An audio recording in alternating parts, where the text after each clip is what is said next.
For the first time in more than half a century, more Americans will soon be allowed to travel to Cuba as the U.S. begins to thaw its barrier with the communist nation.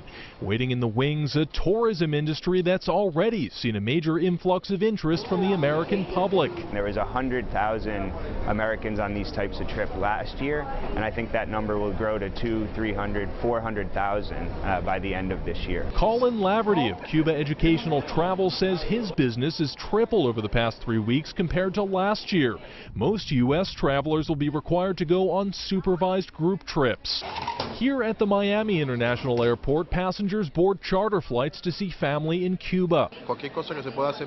Anything that can be done to bring our people together, that will be crucial. The most important thing is that people who live in Cuba are doing better and that we can help them. The White House releasing a list of 12 permitted travel reasons with no special permits necessary.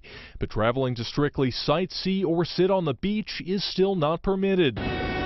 On the ground in Cuba, many have doubts that the impoverished nation is prepared. Cuba is not ready for tourism. Many times, customer services are still lacking. Work is still done, even in private business, in a bureaucratic style, and that is terrible. At $5.95. But that doesn't seem to be shying away callers to travel company Insight Cuba.